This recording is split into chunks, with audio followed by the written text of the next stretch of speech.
네, 오늘 하나님 주시는 말씀 보겠습니다. 룻기 1장 6절에서 18절까지의 말씀입니다. 제가 말씀을 읽겠습니다. 그 여인이 모압 지방에서 여호와께서 자기 백성을 돌보시사 그들에게 양식을 주셨다 함을 듣고 이에 두 며느리와 함께 일어나 모압 지방에서 돌아오려 하여 있던 곳에서 나오고 두 며느리도 그와 함께 하여 유다 땅으로 돌아오려고 길을 가다가 나오미가 두 며느리에게 이르되 너희는 각기 너희 어머니의 집으로 돌아가라. 너희가 죽은 자들과 나를 선대한 것 같이 여호와께서 너희를 선대하시기를 원하며 여호와께서 너희에게 허락하사 각기 남편의 집에서 위로를 받게 하시기를 원하노라 하고 그들에게 입맞춤에 그들이 소리를 높여 울며 나오미에게 이르되 아니니이다. 우리는 어머니와 함께 어머니의 백성에게로 돌아가겠나이다 하는지라. 나오미가 이르되 내 딸들아 돌아가라. 너희가 어찌 나와 함께 가려느냐. 내 태중에 너희의 남편 될 아들들이 아직 있느냐.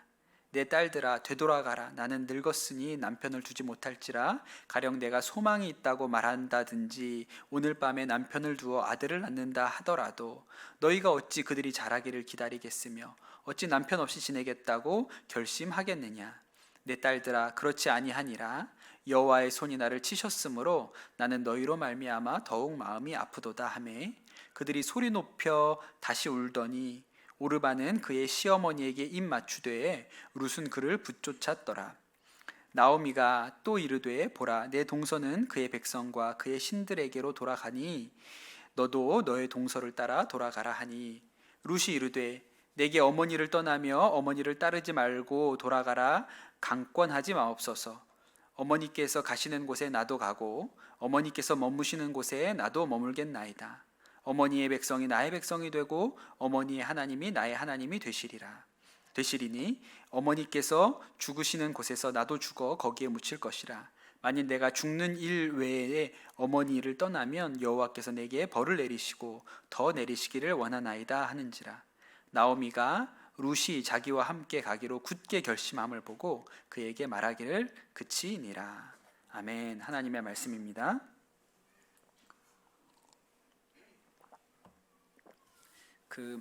일본에서 있었던 일인데요. 1782년 옛날이죠. 우리나라로 치면 정조대왕이 즉위했던 시절에 일본에서 있었던 일입니다. 그때 일본은 에도 막부라고 해서 쇠국 시대, 일본이 세상에 대해서 문을 이렇게 걸어 잠근 임진왜란 끝나고 그런 시대가 있었죠.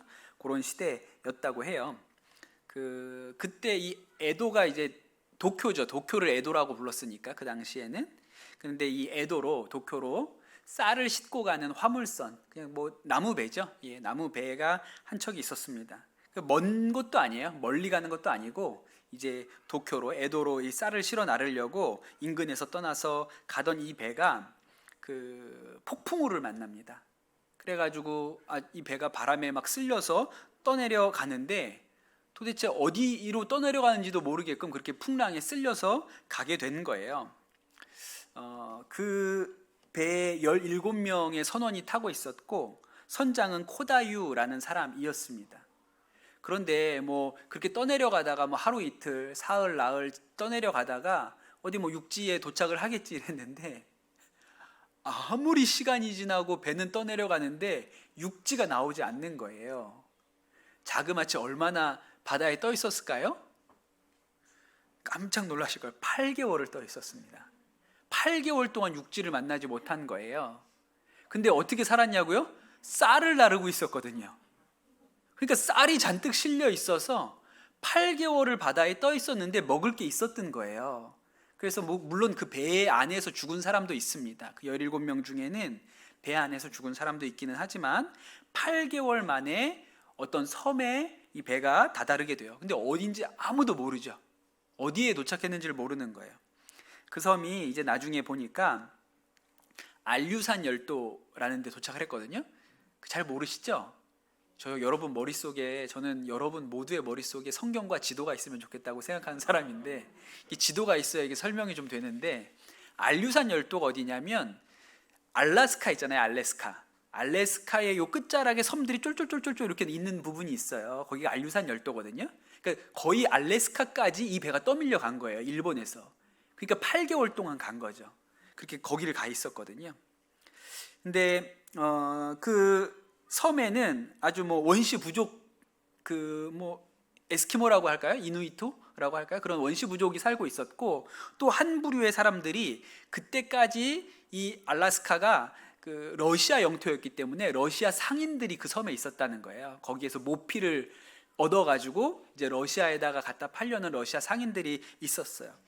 그래서 러시아 상인들하고 이제 말도 안 통하는데 이제 막 이렇게 계속 같이 붙어 있어야 되니까 그들하고 이제 서로의 언어를 배워서 이야기를 하게 됩니다. 근데 이 러시아 상인들이 하는 얘기가 내년 봄쯤에 러시아 배가 올 거라는 거예요. 우리도 그 배를 기다리고 있고 그 러시아 배가 오면 타고 우리가 러시아로 돌아간다, 그렇게 얘기를 하는 거예요. 그때 그래서 이제 봄이 오기를 기다렸습니다. 그러면서 이제 러시아어도 많이 배우고 친해지기도 하고 그랬죠. 그런데 그들을 데리러 온다고 했던 그 배가 그 섬에 오다가 그만 파선하고 맙니다. 눈앞에서. 이제는 이 러시아 사람들도 그렇고 여기 떠내려온 일본 사람들도 돌아갈 방법이 없는 거예요. 그냥 그 섬에서 무작정 배가 지나가기를 기다려야 되는데 이게 뭐 4년이 걸릴지 5년이 걸릴지 알 수가 없는 거예요. 배가 이렇게 그렇게 지나간다고 일부러 들릴 만한 섬이 아니니까. 그 일본 사람들이 그 얘기를 듣고 너무 낙심을 합니다. 집에 가야 되는데, 고향에서 우리 가족들이 기다리고 있는데 돌아가야지. 그렇게 해서 이 일본 사람들이 어떻게 하냐면 배를 만들기 시작해요. 없으면 만들어서 타고 가야지. 그걸 보고 이제 러시아 사람들이 비웃다가 이렇게 가만히 보니까 배가 어느 정도 형체가 만들어지는 것 같아요. 그래서 그 사람들도 같이 해가지고 배를 만듭니다. 그래서 2년이 걸렸다 그래. 2년. 배를 만드는데 2년 만에 배를 다 만들어서 그 배를 타고 다시 바다를 건너서 러시아의 캄차카 반도, 또 모르시죠? 네, 그 오호츠크해가 있는 데가 있어요. 이렇게 반도가 쭉 나온 데가 러시아 땅 동쪽 끝에 그런 데가 있거든요. 거기에 도착을 합니다. 거기서 이제 일본 사람들이 이제 일본으로 거기까지 왔으니까 이제 돌아가려고 하는데, 거기가 러시아 영토잖아요. 근데 일본에 가려면, 너희가 여기에서 일본에 가려면 시베리아를 다스리고 있는 이루쿠츠크의 총독, 러시아 총독에게 허락을 받아야 된다는 거예요. 그 이루쿠츠크가 어디냐 그러니까 멀대요. 어마어마하게 멀대요. 여기서 그게 바이칼 호수 있는 데 있거든요. 그러니까 시베리아 중간쯤에 있어요. 지금 시베리아 저쪽 바다 끝에 있는데 시베리아 중간에 이루쿠츠크가 있어요. 거기에 그 총독한테 가가지고 총독의 허락을 받아야 일본으로 돌아갈 수 있다는 거예요. 그래서 여기서 지금 사람을 보내가지고 허락을 받아가지고 그 사람이 허락받은 문서를 들고 오면 한 1년 이상 걸릴 거라고 그렇게 얘기를 해요. 그랬더니 일본 사람들이 못 기다리겠는 거예요. 우리가 직접 가자. 그래서 이 사람들이 그 시베리아를 횡단해서 이루쿠츠크까지 갑니다. 그 이루쿠츠크에 도착을 했거든요. 또 가는 동안 또 몇 명 죽었어요. 근데 이루쿠츠에 딱 도착을 했는데 가보니까 총독이 임기가 끝나서 본국으로 돌아갔다는 거예요. 그리고 새로운 총독이 오기를 기다리고 있대요. 뭐 어떻게 방법이 없잖아요. 새로운 총독이 오기를 기다리는데 이게 총독이 지금처럼 비행기 타고 오는 게 아니죠. 철도도 없던 시절에 그 총독도 마차 타고 이렇게 오니까 몇 달이 걸릴 줄 모르는 거예요. 그냥 하염없이 거기서 기다립니다. 그러다가 이제 새 총독이 왔어요. 새 총독한테 우리가 일본 사람인데 이렇게 떠내려 왔고 일본으로 돌아가고 싶습니다 그랬는데 새 총독이 안 된다고 하는 거예요. 돌아갈 수 없다. 그냥 여기 살아라. 여기에서 우리 러시아 사람들에게 필요한 사람들한테 너네 일본 문화와 말을 가르쳐 주면서 교사로 살아라, 이렇게 하는 거예요. 그래서 이제 그 중에 몇 명은 포기합니다. 못 돌아가는 거구나. 러시아 여자랑 결혼하고 또 이제 러시아 정교회에 뭐 이제 귀의하고 뭐 이러면서 몇 명은 그냥 러시아에서 살기로 작정을 해요. 근데 선장을 비롯해서 합쳐서 3명은 우리는 끝까지 일본에 돌아가야 된다, 그렇게 주장을 합니다. 그럼 총독이 안 된다 그랬으니 그 다음 방법은 뭐예요? 총독 위에 있는 사람한테 허락을 받는 거잖아요. 누굽니까? 러시아 황제. 당시의 황제가 예카테리나라는 여자 황제였거든요. 그래서 이 여자 황제를 만나러 또 갑니다. 근데 그때 러시아의 수도가 모스크바가 아니고 상페테르부르크, 핀란드 밑에 있는, 모스크바보다도 훨씬 멀죠. 거기에요. 그래서 거기까지 또 찾아갑니다. 거기 이제 그 상페테르부르크에 와가지고 기다리는 거예요. 그럼 뭐 간다고 만나주지 않으니까, 여황제가 만나줄 일이 없으니까 그냥 가서 하염없이 아련을 신청을 해놓고 기다리는 거예요. 그러다가 간신히 여왕을 만나게 되고 여왕한테 울며 불며 매달려서 일본으로 좀 돌아가게 해달라, 그래서 결국은 허락을 받습니다. 그리고 그 길을 다시 되짚어서 돌아오는 거예요. 다시 시베리아를 다 지나서 돌아와가지고 이제 배를 타고 일본으로 돌아왔는데 일본에서 입국을 허락을 안 해줍니다. 왜냐하면 이제 외국을 보고 왔으니까, 외국에 가서 외국 문물을 보고 왔기 때문에 일본이 쇄국을 하고 있으니까 이 나라에 들어오려면 에도에서 에도 막부가 허락을 해줘야 너네 들어올 수 있다. 그래서 하염없이 거기서 기다려요. 그 3명 중에 1명이 거기서 죽어요.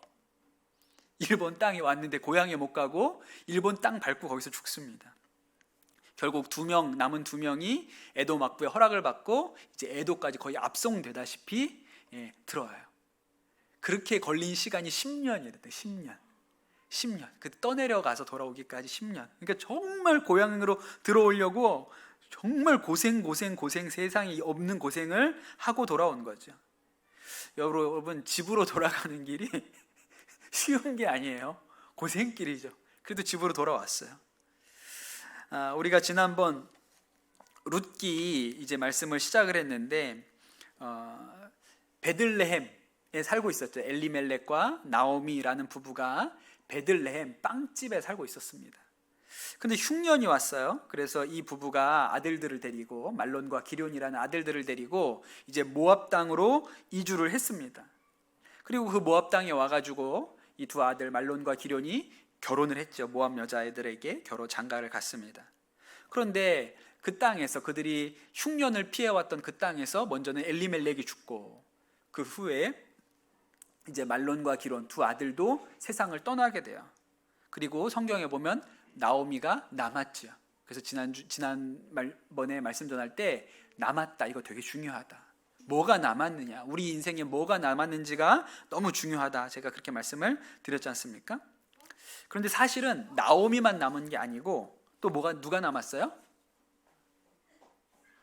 그 며느리들이 남아 있는 거예요. 말론과 기럐의 며느리였던 오르바와 룻이 남아 있죠.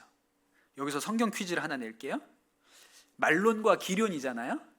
그러면 룻과 오르바와 룻이 있는데 누가 누구의 부인일까요? 말론과 기럐이고 오르바와 룻이니까 말론과 오르바가 짝일 것 같고 기럐과 룻이 짝일 것 같단 말이죠. 그죠? 이렇게 순서가 나오니까. 근데 성경을 읽어보면 그렇지 않고 룻기 4장 10절에 보면 말론의 아내 모압 여인 룻이라고 나와요. 그러니까 룻이 맏며느리예요. 룻이 첫째, 말론의 아내이고 오르바가 둘째 며느리가 되겠습니다. 이렇게 며느리들이 남았어요. 그리고 나서 이제 오늘 말씀이 들어갑니다. 오늘 말씀 보면 그 여인이 모압 지방에서 여호와께서 자기 백성을 돌보사 그들에게 양식을 주셨다 함을 듣고 2 며느리와 함께 일어나 모압 지방으로 돌아오려고 하여, 그렇게 시작을 하죠. 그러니까 2 아들 잃고 또 남편 잃고 나서 이 나오미가 들은 소식이 뭐냐면 흉년이 끝났다는 거예요. 베들레헴에 흉년이 끝났다. 굉장히 속상한 얘기 아닙니까? 무슨 생각이 들었을까요? 그냥 거기 있을 걸. 그냥 지나가는 건데, 그 잠깐 지나가는 흉년을 피하겠다고 여기 와가지고 남편도 죽고 자식도 죽고 다 죽었으니 얼마나 기가 막힌 인생입니까? 그런데 이제라도 이 나오미가 돌아가야겠다, 이렇게 마음을 먹었습니다. 이게 굉장히 귀한 마음이죠. 하나님에서 약속하신 땅에 늦은 것 같지만, 다 잃어버린 것 같지만 이제라도 돌아가야겠다라고 마음 먹은 것은 굉장히 복된 것이죠. 올해 이제 1월 시작하는데 이상하게도 하나님께서 우리에게 말씀 주실 때 돌아가라는 마음을 많이 주시죠. 우리가 야곱 설교할 때도 도망가지 말고 돌아가라고 말씀하시고, 오늘도 또 돌아가라고 말씀하시거든요. 사실 돌아가라는 이런 메시지는 우리 교회에는 굉장히 위험한 메시지입니다. 이게 왜곡될 가능성이 있어요. 돌아가라는 메시지가 왜곡될 가능성이 있기 때문에 우리 교회는 되게 위험한 메시지인데 자꾸 왜 돌아가라고 하시나, 자꾸 자꾸 1월에 2번씩이나 돌아가라는 메시지를 왜 주시는지 좀 당혹스럽기는 한데, 하여튼 돌아가라는 메시지를 자꾸 주고 계세요. 근데 돌아가려고 보니까, 이 나오미가 돌아가려고 보니까 문제가 하나 있어요. 뭐냐면 두 며느리죠. 같이 출발하려고 보니까 이제 남편도 없고 과부가 된 이 두 여인을, 며느리들을 데리고 가는 게 맞나? 이런 생각이 들죠. 그래서 나오미가 이 며느리들한테 친정으로 돌아가라. 너희가 죽은 자들과 나에게 참 선을 많이 행했지. 그러니까는 며느리들이 되게 착했던 모양이에요. 남편들에게도 잘했고, 그리고 자신에게도, 이 어머니에게도, 시어머니에게도 굉장히 잘했던 모양입니다. 나한테 선대한 것처럼 하나님도 너네한테 잘해주시기를 내가 축복한다. 그렇게 이제 며느리들을 떠나 보내려고 합니다. 며느리들이 참 착했던 것 같아요. 남편이 다 죽었는데도 불구하고 이 시어머니를 따라가겠다고 하는 며느리가 세상에 어디 있겠습니까? 그랬던 며느리니까요. 근데 나오미 생각에는 이 며느리들이 자신이 가진 게 아무것도 남지 않았는데 고생을 같이 짊어질 이유가 없는 거예요. 그냥 친정으로 돌아가라고 하죠. 그런데도 이 며느리들이 시어머니를 계속 따라가겠다고 이야기를 합니다. 그랬더니 이제 나오미가 아주 강경하게 이야기를 하는 거예요. 야, 내가 이제 아들을 낳아가지고 너네에게 다시 남편을 만들어줄 수가 있겠냐, 이렇게 얘기를 합니다. 이게 무슨 얘기냐면, 옛날에 이 이스라엘에는 계대 결혼이라는 게 있었어요. 그래서 그 형제가, 뭐 형님이 결혼을 했는데 아이를 못 낳고 죽으면 동생한테, 그 형의 아내, 형수죠. 형수가 이제 그 밑에 동생한테 시집을 가고, 뭐 거기도 아이를 못 낳고 죽으면 그 동생한테 이렇게 가는 풍습이 있었거든요. 그 창세기에 보면 유다의 아들들이 그렇게 결혼을 하죠. 다말하고. 그게 좀 어려운 문제가 생기지 않습니까? 그러니까 그런 풍습이 있었기 때문에 이제 나오미가 그런 얘기를 하는 거예요. 내가 너네를 위해서 아들을 낳아줄 수도 없지. 설사 낳아준다 손 치더라도 걔네들이 클 때까지 기다려가지고 너희가 시집을 가겠느냐. 돌아가라, 그렇게 이야기를 합니다. 친정으로 돌아가라, 그렇게 얘기를 하죠. 나오미가 왜 이렇게 며느리들한테 따라가겠다 그러는데 돌아가라고 할까요? 고생길이 뻔하니까 그런 거예요. 고생길이 뻔하니까요. 나오미 자신에게도 돌아가는 일이 쉬운 일이 아닙니다. 그렇죠? 여러분, 그렇게 인생이 폭삭 주저앉고 망했어요. 인생이 흉년입니다. 여러분, 모르는 데 가서 사는 게 편해요? 다 아는 사람들 속에 가서 사는 게 편해요? 모르는 데 가서 사는 게 편하죠. 못하러 내가 망한 수치를 아는 사람들 틈바구니에 가가지고 보여줍니까? 그냥 차라리 모르는 데 가서 살죠. 그러니 나오미가 돌아가겠다고 하는 것도 대단한 결심이거든요. 근데 며느리들에겐 더 어렵잖아요. 왜냐하면 이스라엘 사람들이 원래 배타적이에요. 그런데 이 모압 여자들, 이방 여자들이 남편도 없는데 그 베들레헴에 가서 어떻게 삽니까? 누가 어디 일자리라도 하나 주겠어요? 또 거기 가서 이방 여자인데 누구한테 시집이나 가겠습니까?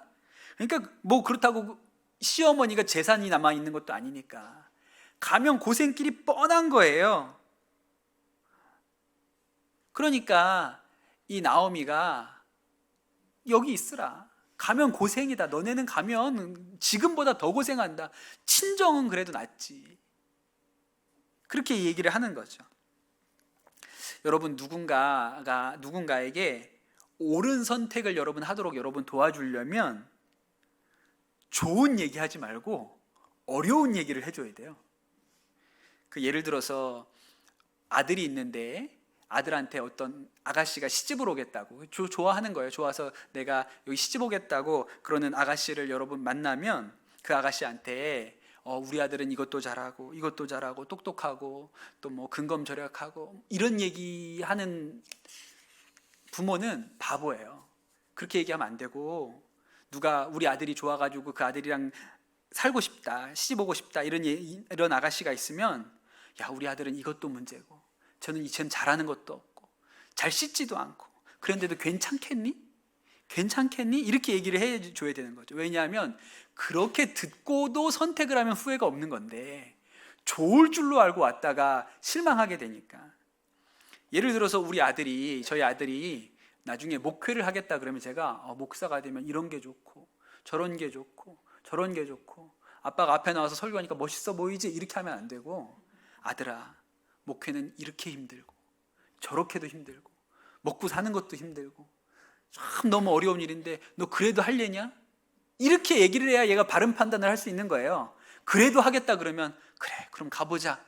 그런데 좋다고 얘기했다가 가봤는데 아버지한테 속았다 그러면 안 되니까 나쁘게 얘기해 주는 게 옳죠. 그래서 이 나오미가 며느리들한테 친정으로 돌아가라. 베들레헴 가면 고생한다. 그렇게 얘기를 하는 거죠. 결국 이 오르바가 시어머니가 해준 얘기대로 친정으로 돌아갑니다. 저는 친정으로 돌아간 오르바가 나쁜 여자라고 생각하지 않아요. 예, 뭐 그럴 수 있죠. 지극히 상식적인 판단, 지극히 이성적인 판단을 한 것 같아요. 그런데 저는 눈여겨보는 것은 오르바가 돌아간 게 아니고 룻이 베들레헴으로 가는 길을 선택한 거예요. 저는 오르바는 평범한 선택을 했다고, 나쁜 선택을 한 게 아니고 평범한 선택을 했다고 싶고요. 그냥 아주 합리적인 선택을 했다고 생각하고요. 룻은 너무 어려운 선택을 했다고 생각해요. 그런데 여러분, 그 어려운 선택의 끝에 뭐가 있는지를 봐야 됩니다. 오르바가 친정으로 돌아가잖아요. 그리고 나서 이제 나오미가 룻한테 이렇게 얘기를 합니다. 15절에 보면 보라, 내 동서는 그의 백성과 그의 신들에게로 돌아가나니 너도 너의 동서를 따라 돌아가라. 그렇게 얘기를 하거든요. 근데 이 말이 되게 재밌죠. 오르바는 그의 백성, 친정과 그의 백성뿐만 아니라 누구에게로 돌아가요? 그의 신들에게 돌아갔다 그랬어요.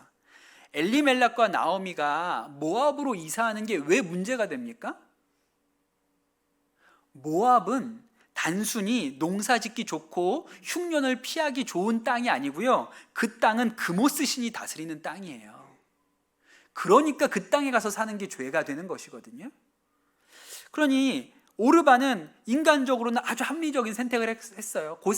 덜 고생할 수 있는 쪽을 택한 거예요. 그러나 여러분, 그 선택의 끝에는 구원이 없습니다. 근데 룻은요, 아주 어려운 선택을 했어요. 도저히 가기 어려운 선택을 한 거예요. 그러나 여러분, 그 어려운 선택의 끝에 생명의 길이 있어요.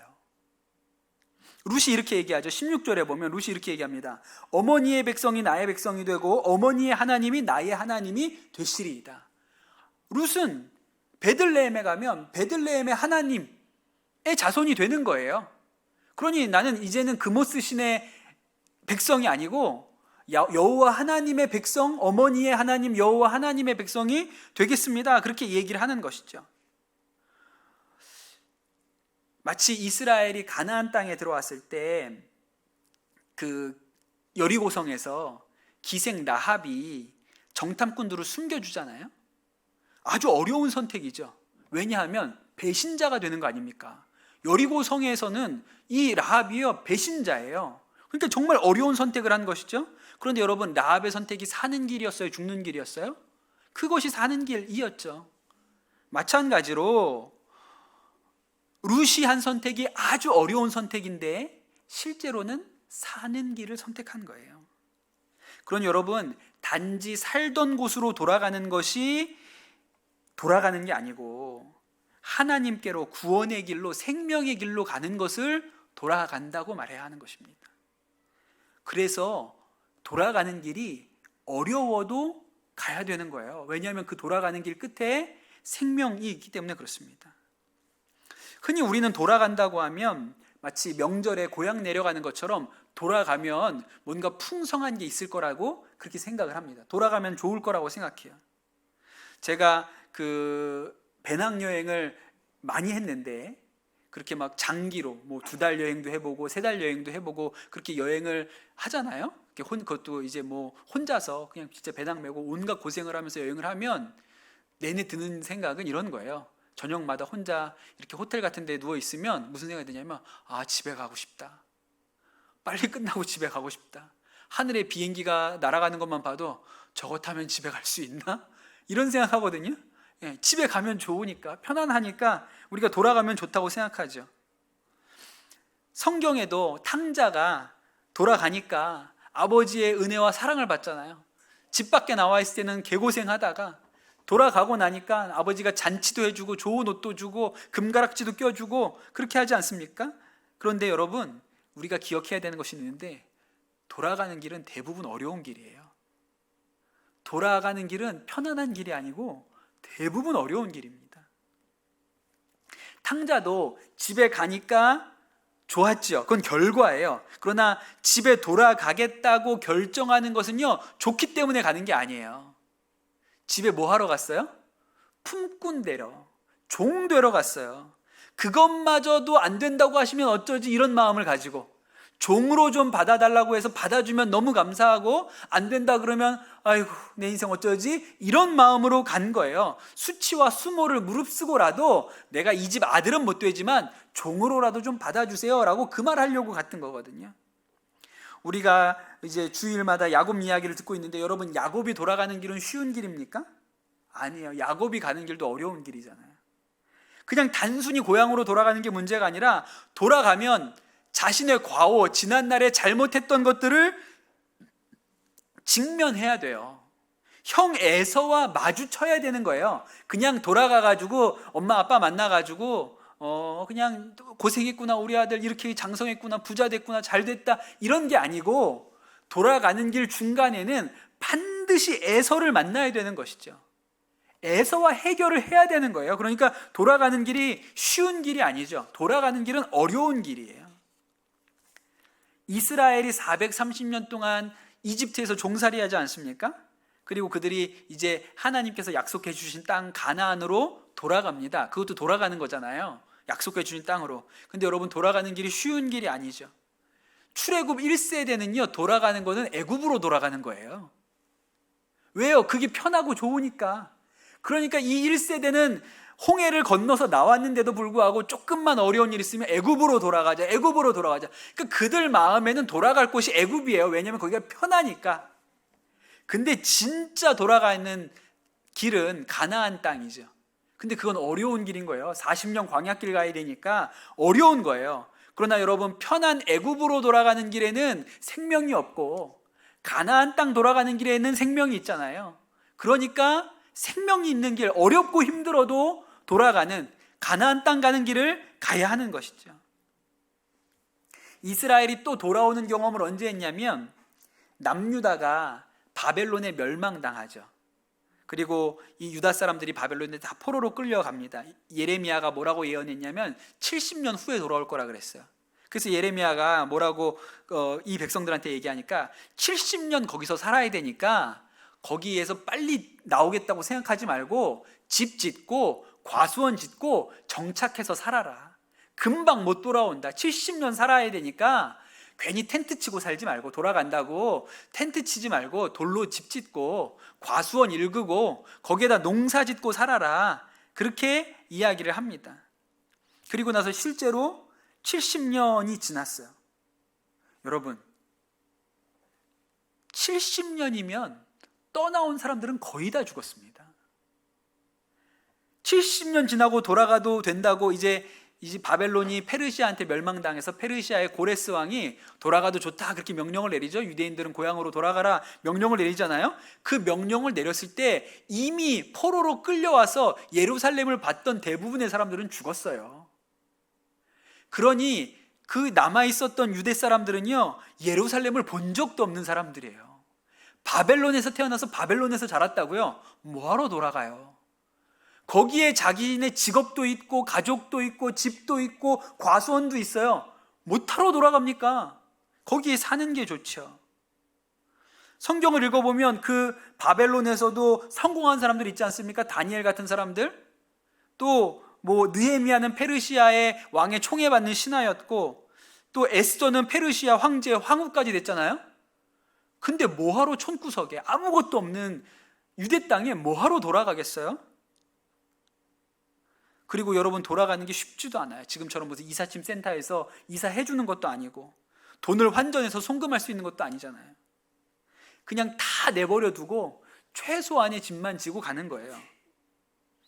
실제로 돌아온 사람이 생각처럼 많지 않아요. 우리는 돌아가라 그러면 다 모여가지고 돌아왔을 것 같은데, 성경에 보면 1차 귀환자가 5만 명이 좀 안 되죠. 4만 9천 몇 명 이렇게 나옵니다. 남아있었던 사람들이 훨씬 많아요. 안 돌아오고 남아있었던 사람들이 훨씬 많습니다. 그리고 그 사람들이, 돌아온 사람들이 유대 땅에 와서도 고생 어마어마하게 하지요. 아무것도 없으니까, 그냥 다 황폐화되어 있으니까. 근데도 와가지고 성전 짓겠다고 하고, 나중에 방패도 없으니까 그 성벽을 짓는다고 느헤미야가 일부러 돌아오지 않습니까? 그런데 여러분, 그 돌아온 사람들 때문에 오늘날의 성경이 있는 거예요.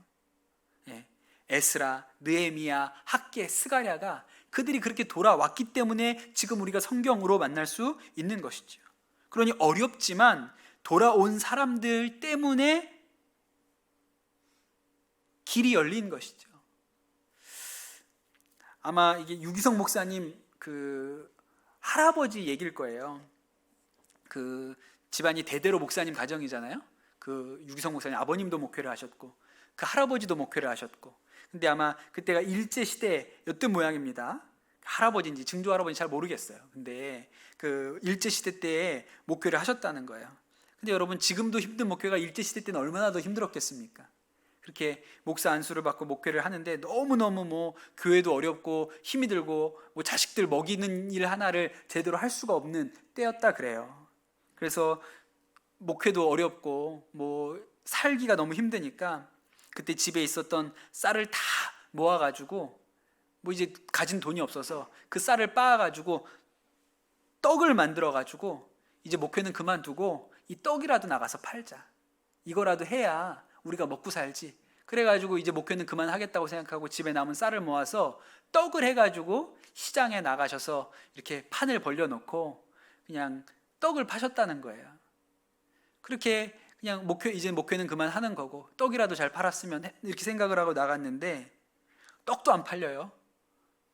떡도 안 팔려가지고 하루 종일 떡을 팔겠다고 나가서 기다려봤는데 손님도 없고 떡도 안 팔려가지고 그 시장 통에 그렇게 앉아 있는데 사모님이 여보 돌아가자, 굶어 죽어도 그냥 교회 돌아가서 목회하다가 굶어 죽는 게 낫겠다. 여기서 이게 떡도 안 팔려서 떡 팔다가 죽는 것보다야 목회자, 우리가 그래도 목사 안수 받고 목회자인데 굶어 죽어도 교회 가서 목회하다가 굶어 죽어야지 떡 팔다가 굶어 죽었다 소리 하지 말고 교회 돌아가서 죽읍시다. 그래가지고 좌판을 걷어가지고 돌아가셨다는 얘기를 하세요. 어려워도 그게 사는 길이니까 돌아가신 거죠. 그래서 유기성 목사가 나왔다는 거 아닙니까? 그 집에서. 룻이 이제 남은 게 아무것도 없는 이 시어머니를 모시고 한 번도 가본 적이 없는 베들레헴을 향해서 돌아갑니다. 얼마나 어려운 길입니까? 가서는 뭐 편합니까? 거기 베들레헴 가서는? 베들레헴 가면 누가 먹여주고 재워주고 집 주고 한답니까? 없잖아요. 갔더니 뭐 일할 데가 없죠. 그래서 그냥 그 추수가 끝나고 난 남의 밭에 가서 떨어져 있는 이삭을 주워 모아요. 뭐 살아야 되니까, 먹고는 살아야 되니까 그 이삭을 줍는 그런 신세가 됐습니다. 게다가 본인 입만 있는 게 아니라 늙은 시어머니 또 모셔야 하잖아요. 근데 여러분 참 놀랍죠. 그게 사는 길이었으니까요.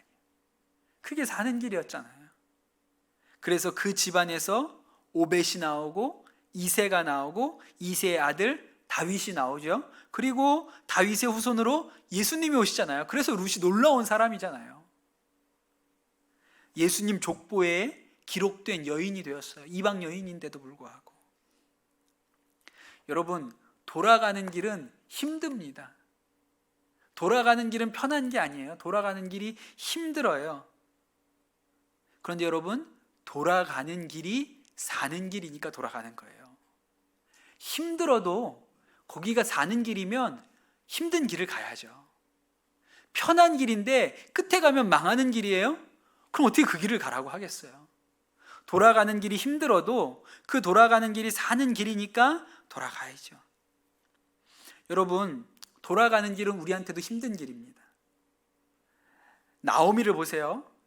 룻만 힘든 게 아니에요. 돌아가는 길이 룻에게만 힘든 게 아니고요, 나오미에게도 돌아가는 것이 쉽지 않은 결단이었습니다. 아까도 얘기한 것처럼 망했을 때는 모르는 사람들 틈바구니에서 사는 게 편해요. 가서 뭘 망한 걸 자랑하고 다닙니까? 가면, 나오미가 베들레헴에 돌아가면 아이고 내가 그때 잘못 생각을 했어. 그때 모압으로 가는 게 아니었지. 하나님의 말씀에 불순종했다가 이렇게 완전히 온팡매만 맞고 남편도 잃고 자식도 잃고 이렇게 돌아왔네. 그걸 인정해야 되는 거예요. 성경에도 나오거든요. 오늘 읽은 말씀 뒷부분에 이렇게 얘기를 하죠. 이제 나오미가 그 룻과 함께 베들레헴에 도착했더니 이렇게 나옵니다. 온 성읍이 그들로 말미암아 떠들며 이르기를 이가 나오미냐 하는지라.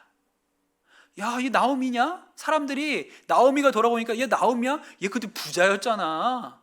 흉년 오기 전에 살아보겠다고 가족들 다 데리고 거기 모압에 갔던 나오미 아니야? 근데 어떻게 지금 저렇게 됐어? 나오미가 그 사람들 수근수근 거리는 사람들 앞에서 뭐라고 얘기합니까?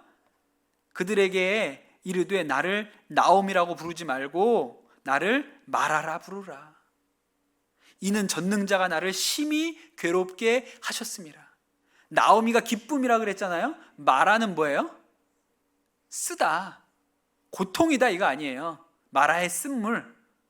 나를 더 이상 기쁨이라고 하지 마시오. 내 이름은 이제 고통입니다. 고통.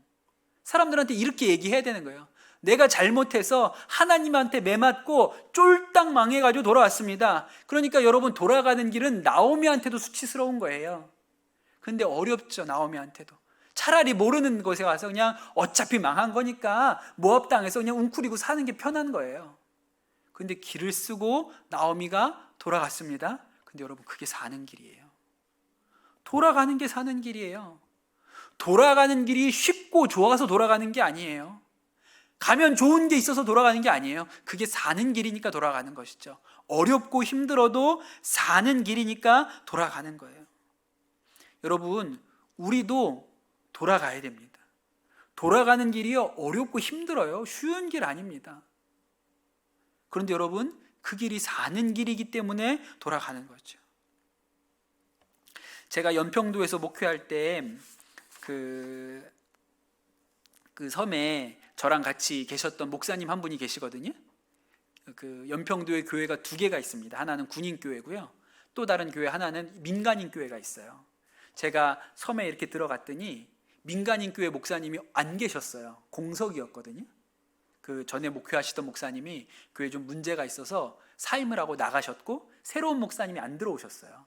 그래서 제가 들어가서 뭐 한두 달을 그 민간인 교회까지 같이 섬겼거든요. 같이 예배 인도하고 뭐 목사가 저 하나밖에 없으니까 군인 교회에서 예배 드리고 주일에 또 여기 와가지고 민간인 교회 와서 설교하고 뭐 그렇게 한두 달을 했어요. 그리고 나서 이제 새로운 목사님이 오셨는데 그 목사님이 김재일 목사님이라는 분이셨습니다. 지금은 돌아가셨어요. 근데 이 김재일 목사님이 그 장로교 목사님이신데 그 농촌 목회하고 또 생명운동 이런 거 열심히 하셔서 예장 생업협동조합이라는 것을 만드신 분이에요. 그래서 그런 거 있잖아요. 뭐라 그러죠? 생협. 네. 뭐 그 유명한 거 있죠. 한살림. 맞아요. 그런 거예요. 네, 그런 거 하시는 분이셨거든요. 농산물 직거래하고 이런 일들을 교회 차원에서 하셨어요. 그 이사장 하셨던 분이세요. 그런데 그 예장 생협이 아주 어려워지면서 이분이 그 생협 이사장 자리를 내려놓고 연평도로 그 담임 목사님으로 오시게 된 거죠. 그때 이 목사님이 저한테 본인이 어떤 인생을 살았는지를 이렇게 짤막하게 이렇게 편지로 글로 써가지고 주신 게 있어요. 그래서 그걸 좀 읽어드릴게요. 저는 1995년 예장 생협을 만들고 몇 년 전에는 다른 어떤 생협보다 급속히 발전하면서 하나님의 사업과 생명운동을 빙자하여 인간적인 야심과 꿈을 꾸고 달려왔습니다. 그리고 내가 이룩한 것인양 교만해졌고 나만 옳은 것인양 기고만장했습니다. 남들의 충고도 듣지 않고 인간적인 허영과 야심에 들떠서 무리한 확장을 했습니다. 그 결과 경영은 날이 갈수록 곤두박질치기 시작했습니다. 그럼에도 불구하고 저는 자신이 있었습니다. 그 와중에 인간적인 배신과 말 못할 억울한 일을 당하기도 했습니다. 제 자신의 잘못은 보지 못하고 오히려 사람들에게 치떨리는 노여움이 있었고 분노와 슬픔이 밀려오기도 했습니다. 속으로 너무 억울했고 정말로 때로는 죽고 싶었습니다. 나름대로 이런저런 노력을 기울였지만 마침내 제가 할 수 있는 일이 아무것도 없었습니다. 저는 인생의 거센 풍랑을 만났고 이 풍랑을 만난 것은 다름 아닌 바로 저 때문임을 알게 되었습니다. 그것은 제가 하나님이 원하시는 길이 아니라 제가 원하는 길, 즉 다시스로 갔기 때문에 생긴 일이었습니다. 저는 생명운동을 빙자했고 농민운동을 빙자했지만 그것은 세상에 대한 사랑보다는 분노에 기초했었습니다. 그러면서 저는 저와 함께 하지 않는 사람들을 속으로 정죄하고 비웃었습니다. 결국 저로 인해서 저의 가족과 직원들과 생산자들이 풍랑을 당해 고통을 당하고 있었고 조합원님들은 불편을 겪고 있었습니다. 제가 그 풍랑이 이는 바다로 떨어지는 것 외에는 달리 방법이 없음을 알게 되었습니다. 그리고 저는 마침내 그 풍랑의 바다로 떨어지기로 결심을 했습니다. 그런데 하나님은 큰 물고기를 미리 준비하셔서 저를 받으시고 마침내 연평도로 토해내셨습니다. 그런 의미에서 연평도는 저에게 구원의 땅입니다. 돌이켜보면 하나님은 나도 모르게 나를 돌보고 계셨습니다. 너무나도 세밀하고 섬세하게 말입니다. 그렇게 자신이 어떤 인생을 살아왔는지를 이렇게 글로 적어가지고 저한테 주셨거든요. 그리고 여러분, 요나처럼 돌아가는 길이 쉬운 길이 아닌 거예요. 왜냐하면 내 과오를 인정해야 되니까. 내가 잘못이었다는 것, 내가 틀렸다는 것, 내 죄 때문이라는 것을 인정하는 길이니까 돌아가는 길이 어렵죠. 그런데 여러분, 그게 사는 길이니까 돌아가는 거예요. 어렵지만 그게 생명의 길이니까 돌아가는 것이죠. 그 목사님이 그 섬에서 저랑 이제 교제를, 목사가 둘밖에 없으니까요. 저는 뭐 스님이랑도 교제를 하고 이렇게 하지만 이 목사님은 스님하고 교제를 안 하시니까 저밖에 교제할 사람이 없잖아요. 그래서 자주 그 집에 가서 밥도 먹고 인사도 하고 얘기도 하고 뭐 그랬는데, 그때 이제 섬에서 번역하시던 책이 있어요. 나중에 출판이 됐는데 그 번역하시던 책이 누구의 책이냐면 미국의 1970년대 80년대 미국에서 아주 유명한 목회자였던 짐 베이커라는 사람의 이야기를 다룬 책이에요. 짐 베이커가 어떤 사람이냐면 70년대 80년대에 그 미국의 기독교 케이블 방송의 대표를 했던 분이에요. 유료 시청자만 1,400만 명이었다 그러니까 어마어마한 규모잖아요. 그런 기독교 그 방송국을 운영하는 대표였고, 미국에서 제일 큰 기독교 수양시설, 호텔 같은 거죠. 그런 거에 가지고 리조트 타운의 대표였던 분입니다. 그래서 미국에서 엄청나게 영향력 있는 목사였고, 그래서 뭐 대통령들과도 교제를 하고 영향력 있는 그런 지도자였던 분이에요. 아주 유명한 부흥사기도 했습니다. 근데 이 짐 베이커 목사가 가르쳤던 복음이 뭐냐면 성공 복음이었어요. 예수 믿으면 부자 되고 축복받는다, 그렇게 가르쳤어요. 그래서 크리스천들이 왕의 자녀이기 때문에 우리가 왕처럼 이 땅에서 좋은 것들을 누리면서 살아야 한다, 이렇게 가르치던 사람이었어요. 그게 짐 베이커가 설교했던 내용의 주된 내용이었습니다. 그랬던 짐 베이커가 성추문으로 하루아침에 추락하게 되고, 그가 대표로 있던 재단의 공금 유용 혐의로 45년 형을 받고 감옥에 갇혀요. 그리고 그곳에서 다시 성경을 보기 시작합니다. 그리고 나서 그가 깨달은 게 있어요. 그리고 책에다가 쓴 거죠. 이렇게 썼어요. 돈에 대한 예수님의 말씀이 내 마음속에 엄청난 충격을 주었기 때문에 나는 속이 메스꺼웠다. 내가 틀렸다. 나의 라이프 스타일이 분명히 틀렸다. 나는 나 스스로도 틀렸을 뿐만 아니라 예수님이 말씀하신 것과 정반대로 가르쳤다. 내가 많은 사람들을 잘못 인도했다는 것을 깨닫고 나의 마음이 무너졌다. 그래서 이 책 제목이 I was wrong 이에요. 내가 틀렸었다. 그 책을 써서 냈어요. 근데 그 책을 그 김재일 목사님이 연평도에서 보고 내 얘기네. 야, 이 사람이 내가 한국의 짐 베이커구나. 그래가지고 그 책을 거기서 번역하시고 나중에 이제 출간을 하셨죠. 그 책을 저한테도 이제 선물로도 주시고 그렇게 하셨어요. 돌아가는 길은 힘들어요. 나오미가 돌아가는 길도 힘들고 룻이 돌아가는 길도 힘든 길입니다. 왜냐하면 돌아가는 길은 자신의 수치, 부끄러움, 죄, 과오와 마주해야만 돌아갈 수 있으니까요. 야곱도 그렇게 돌아가는 것 아닙니까? 돌아가는 길은 힘들죠. 그런데 여러분, 우리가 왜 돌아가야 합니까? 거기에 생명이 있으니까 그렇죠. 거기에 생명이 있기 때문에 돌아가는 것입니다. 바라기는 여러분, 오늘 말씀을 들으시는 우리 강남 선한목자교회 성도 여러분, 저는 여러분 인생에 올 1월에 하나님이 2번이나 돌아가라 이렇게 말씀을 주시지 않았습니까? 여러분의 삶 가운데 다시 하나님 앞으로 돌아가는 은혜의 역사가 있게 되기를 축복합니다. 어렵습니다. 돌아가는 길은 내 수치와 내 수모와 나오미가 자신의 부끄러움과 마주해야 됐죠. 내 이름이 나오미였는데 돌아와 보니 내가 이제는 마라가 되어 있습니다. 사람들이 수군수군한 일을 경험해야겠죠. 그러나 그것이 사는 길이었고 생명의 길이었기 때문에 돌아왔습니다. 바라기는 여러분 우리 안에도 돌아가는 회복의 역사가 있게 되기를 예수님의 이름으로 축복합니다. 우리 찬양하고 같이 기도하면 좋겠습니다.